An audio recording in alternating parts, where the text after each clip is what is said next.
This is the story of my favourite hill.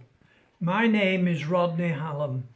Over the fireplace in my kitchen hangs the picture of one solitary hill dominating the Lancashire scene. Old Pendle, thou standest alone, through Burnley and Clitheroe, Whalley and Colne, where Odder and Ribble fair waters do meet, with Barley and Downham content at thy feet. When I leave this scene of time, I have given instructions to my youngest son, Joseph, to do what we have done many times before, to climb Pendle, and there to scatter the ashes which remain of my earthly life. Love it, fear it, climb it.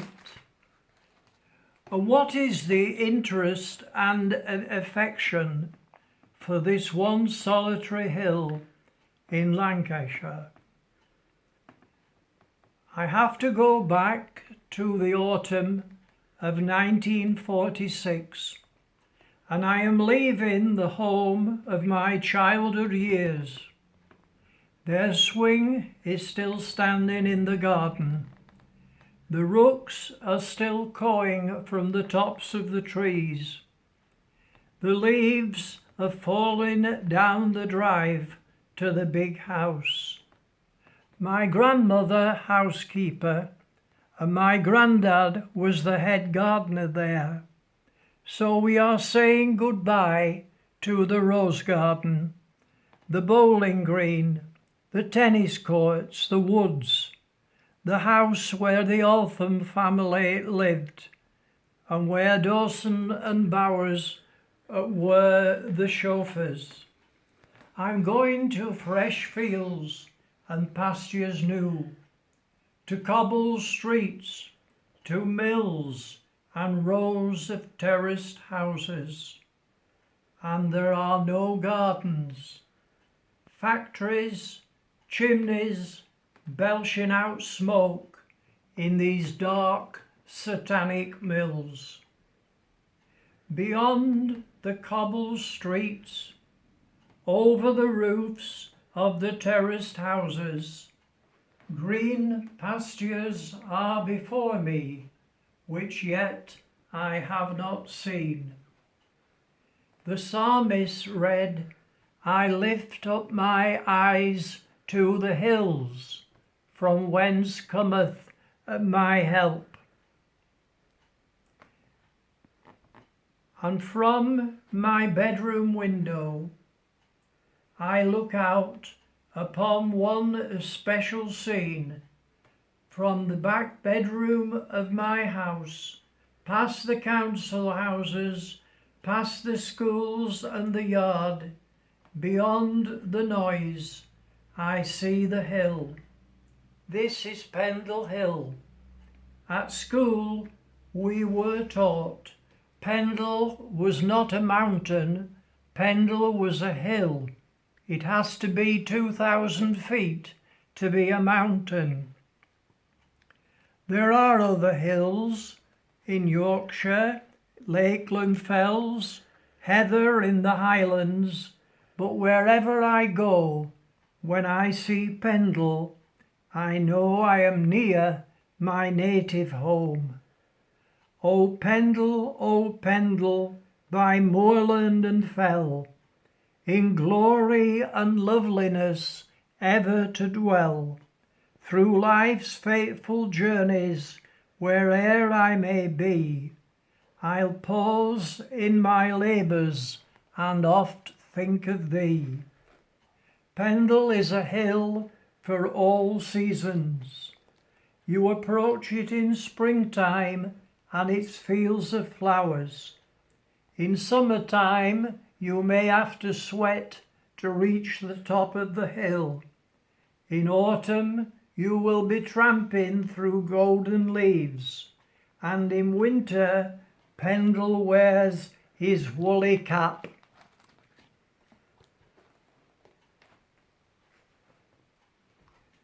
My mother says to me, we're going to go today to a picnic in Barley. Barley is the school that I remember, from Barley and Downham, content at thy feet. Can we climb Pendle? I ask. Well, you and your dad can. The bus is crowded with children, with fishing nets and jam jars. At the water meetings they are bound to go, where Odder and Ribble fair waters do meet. The minnows and the sticklebacks will all be caught, or like me, you will miss catching any at all.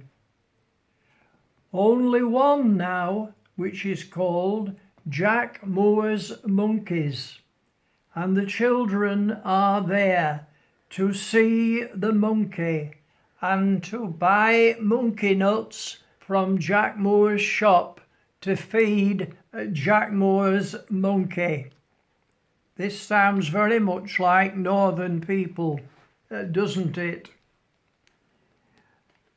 We're going to sit now at the trestle tables where there are two old ladies with jugs of steaming hot tea, eating mother's homemade sandwiches, and Pendle Hill is getting bigger and bigger all the time as I get nearer to it. I'm not tempted by the roundabouts and swings. Come on, Dad, let's climb Pendle. We're taking the lanes and fields to the foot of Pendle Hill. But now, as a small child, I am in for a big disappointment.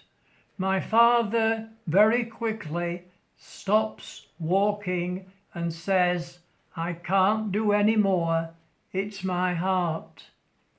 I look at him and say, are you not well, Dad? And Dad says to me, no, I'm not.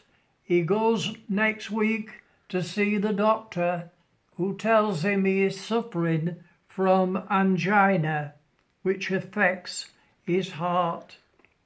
So we are restricted at what we could do. There are many more attempts and many more successes. Pendle Hill, in the springtime, the summertime, the autumn and the winter.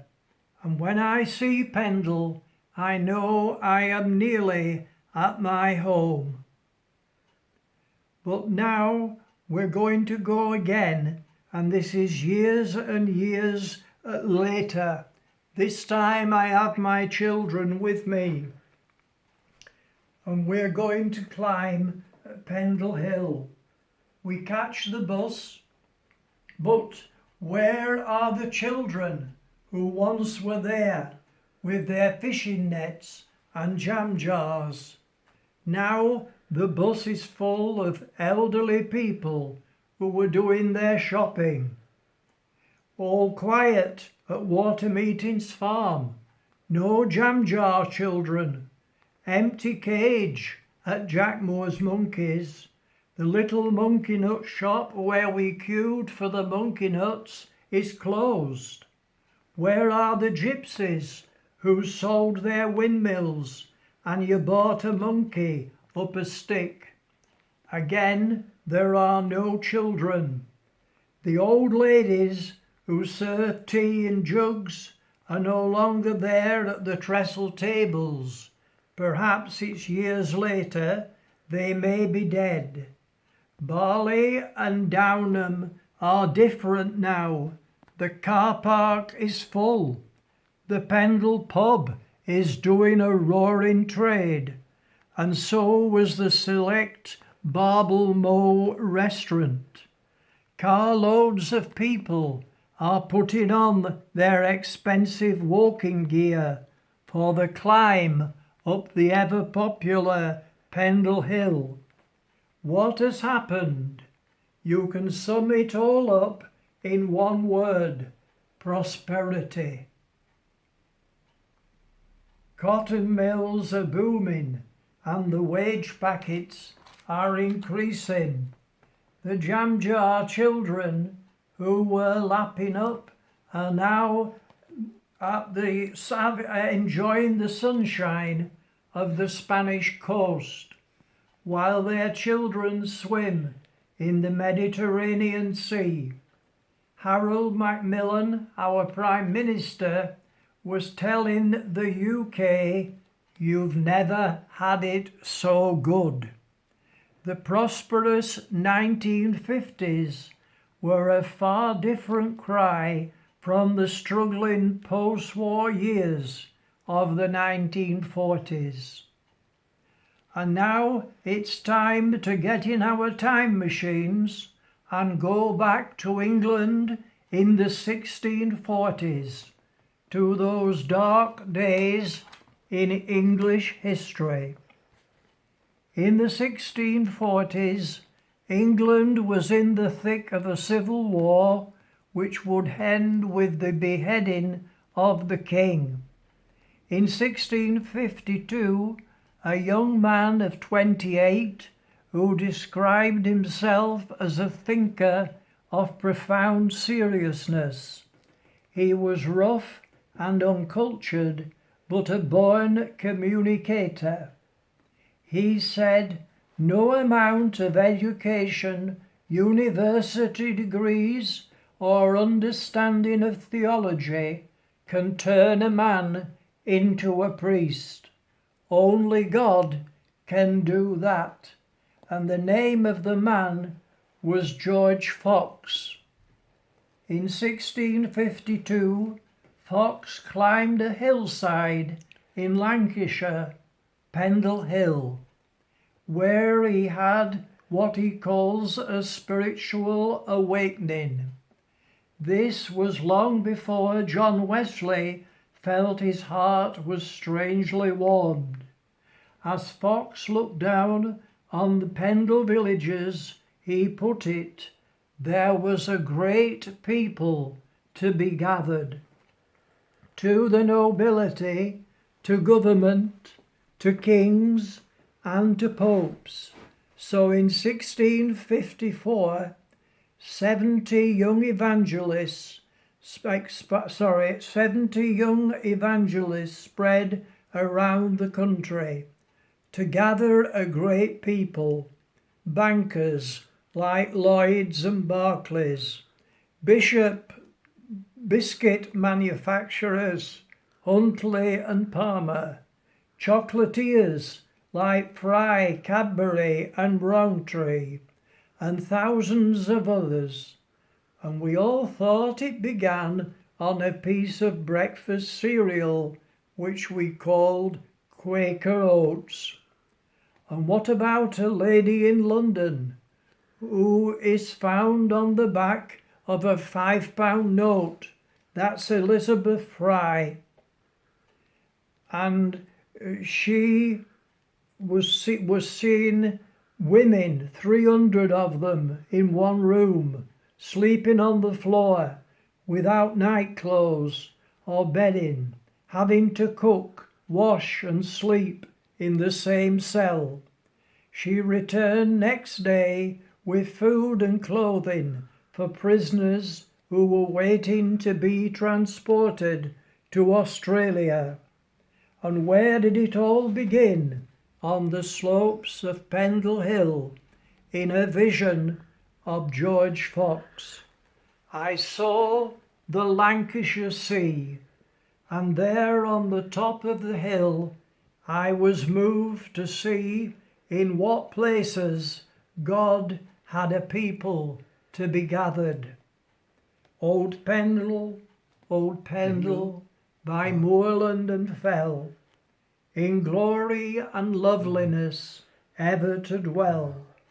Through life's fateful journeys, where'er we may be, we'll pause in our labours and oft think of thee.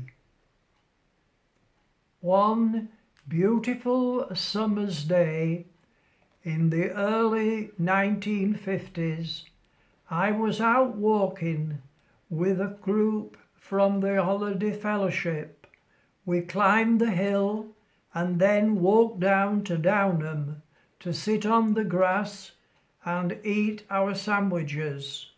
One of the observant members suddenly shouted, "Look!" All turned to see what he saw. Coming up out of Pendle Forest, most magnificent sight you could wish to see. We'd seen many horses that day, we'd seen the cows and the sheep, and he surpassed them all. One solitary stag, the mountain of the hill. For a minute he paused, the sun shining on the splendour of his antlers. No one dared to speak. We were overwhelmed by the majesty of his presence. No time to take photographs, or he would have gone. All we can do is look. He turns back into the forest, and our conversation for the rest of the day was about the missing king. Are there still deer in Pendle? Yes, there are.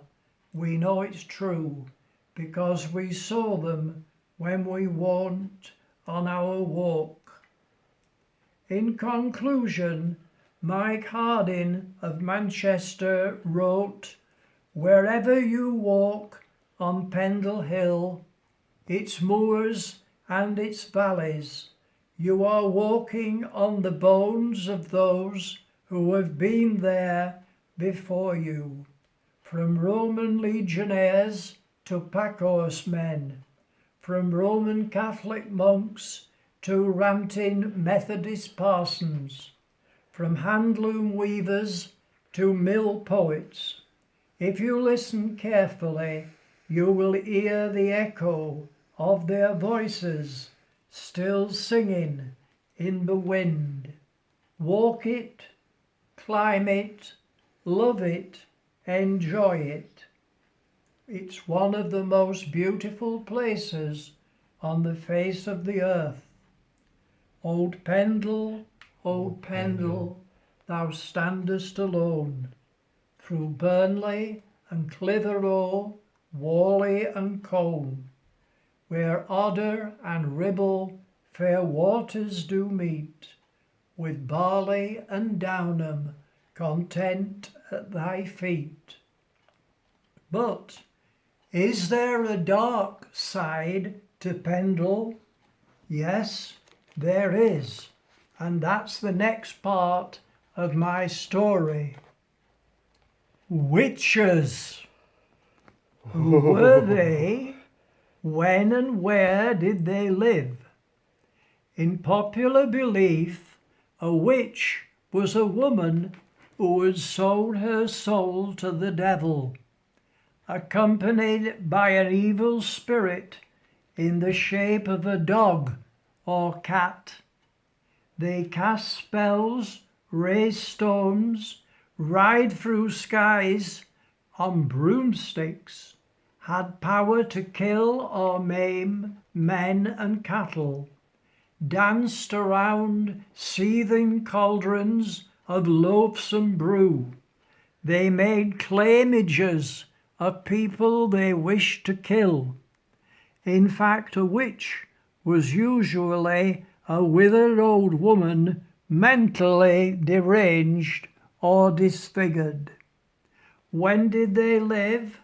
Pendle witches lived during the reign of Elizabeth I, 1553 to 1603, and James I, 1603 to 1625.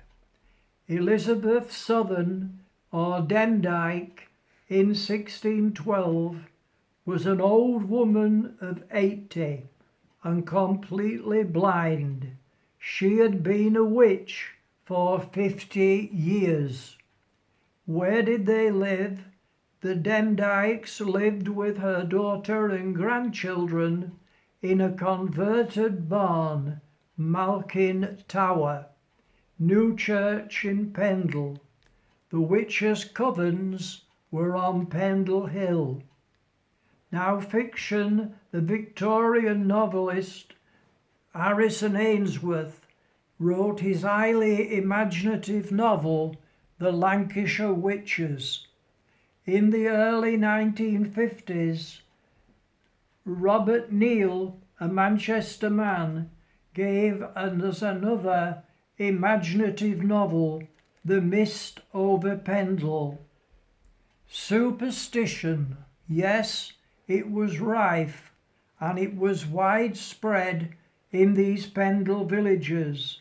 Wells, ponds, groups of stones were thought to be haunts of fairies, elves and goblins. Evil spirits roamed the countryside, inflicting injuries, maiming cattle, killing men, spoiling ale and butter, preventing bread from rising. To protect people from the power of evil one, charms, horseshoes were fastened to the doors of cottages. If you go to the Pendle Heritage Centre in Barrowford, Lancashire, or to Lancaster Assizes Magistrates Court, you will get the true story of the Pendle Witches' trial. The first official inquiry into activities of Pendle witches took place at Reed Hall on March 13, 1612. Mother Chattox was accused of murdering 2 men. 13 persons were eventually imprisoned on the charge of witchcraft. Demdike had bewitched a cow, charmed a can of milk, and soured a knob of butter. Pendle, then, is a hill to be climbed. It's a hill to be climbed, and it's a hill to be feared. When witches fly on a cold winter's night, we won't tell a soul, and we'll bolt the door tight. We'll sit round the fire and keep ourselves warm until once again we can walk in your arms. Many people who have never set foot on Pendle, never been to Lancashire, associate this beautiful area with the Lancashire witches. Who were they and where did they live? So we have another message here about the Pendle villages. But what was it really like to live among the Pendle folk in those early years of the 1600s? Let us visit such a village. It might have been New Church in Pendle. What is a village? A village is a place where everybody knows everybody else, and everybody else knows everybody else's business. Shall we listen a bit to the conversation of the village ladies, gathered together in the village square? I have given them names to depict their characters. The topic of conversation, of course, being witchcraft. Get in your time machine and come along with me. This is New Church in Pendle, or one of the similar villages. Mrs. Talkative starts off the conversation. Well, they have cats, they ride on broomsticks, they live in covens on Pendle Hill, they are witches. Mrs. Chatterbox, they should be tortured, make 'em confess, thumbscrews, leg irons, that's what they need. Mrs. Gossip, they have babies by frogs, They don't, do they? Oh, yes, they do, and they can fly through solid walls. Mrs. Sensible: you've got it all wrong. They're herbalists, plant doctors. Mrs. Curious: well, they know where to find the best herbs. Mrs. Talkative: that old Mother Demdike, begging on the street she is, blind as a bat. She's going door to door. She's a witch. Mrs. Curious: no, she's a very wise old woman. Oh no, says Mrs. Gossip. Have you heard about that peddler from Halifax, Alison Device? Mrs. Chatterbox: she was one of Demdike's brood. Mrs. Gossip: well, she asked him to I forget his name now, but she asked him to give her pins for rheumatism, and he refused. Do you know what happened? As true as God's my judge, he took a few steps and fell down helpless on the pavement. Mrs. Curious: I think he had a stroke. Mrs. Chatterbox: oh no, it wasn't a stroke, it's witchcraft. That's what it is. Mrs. Talkative: haul her before the magistrates. Send her to Lancaster Assizes. They'll hang her. Suffer a witch not to live. That's what I say. Mrs. Gossip: did you hear about old Mother Chattox begging at Goodwife's door? She refused her money. She put a curse on it, and she turned her milk sour. Never. Yes, but she better not come and knock on my door. Mrs. Chatterbox: well, put a horseshoe over your door. It'll protect you from the witches. Mrs. Gossip: do you know what's going on here this afternoon? They've caught one of Demdike's daughters, witch finders, coming from London. She has the devil's mark on her leg. Oh, I know it is, 'cause I've seen it. Mrs. Sensible: it's a birthmark, really. No, it isn't. She's a witch like her mother. Mrs. Chatterbox: we'll soon know when they duck her. If she floats, she's a witch. If she sinks, she's innocent. Mrs. Gossip: she'll float, you mark my words. Mrs. Talkative: the witch prickers are coming. Do you know witches, they don't feel the pain. If you prick 'em, they won't bleed. I am a God-fearing woman, and I say all witches should be hanged. It's the work of the devil. Mrs. Gossip: burn 'em in Scotland and hang 'em in England. Mrs. Chatterbox: I agree with what the King says. Suffer a witch not to live. Well, let's leave now the ladies to their harmless chatter, or is it? And we go at the King. King James, the year 1603, and the old Queen lay on her bed dying, the last of the Tudors, the troublesome reign of the kings of Tudor. Who will succeed the Virgin Queen? Through parched lips she tells them, our cousin of Scotland. She means James, son of Mary, Queen of Scots. The authorized version of the Bible calls him High and Mighty Prince James, but his enemies had another name for him. They called him the wisest fool in Christendom. Dickens described him like this: our cousin of Scotland was ugly, awkward in mind and body, tongue too large for his mouth, legs too weak for walking, goggle eyes staring and rolling like an idiot's.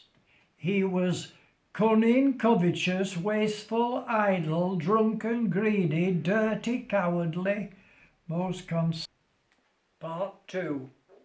No wonder a certain Catholic Yorkshireman wanted to blow him up with the whole Protestant Parliament.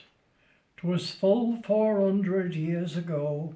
Poor Guy Fawkes, when they spoiled your show by peering into the cellars where you'd got the fuel for your fiery plot, they came along and bagged the lot, most interfering.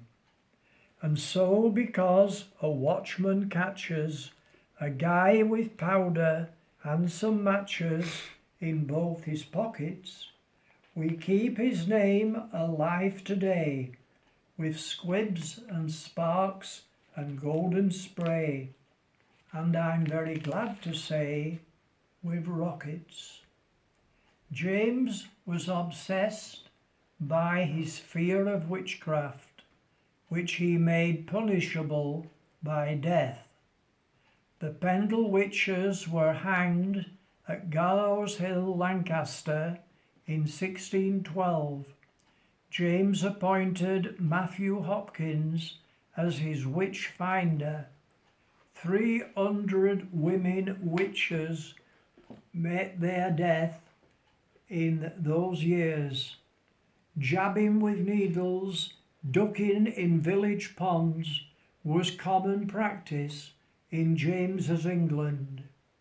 James issued the Witchcraft Statute of 1604, a crime punishable by death. Thou shalt not suffer a witch to live.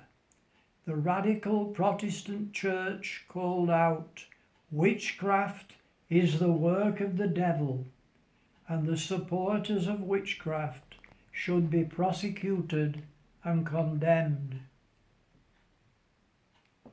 Thank you, Rodney. That is Rodney Hallam. What was the name of the story, Rodney?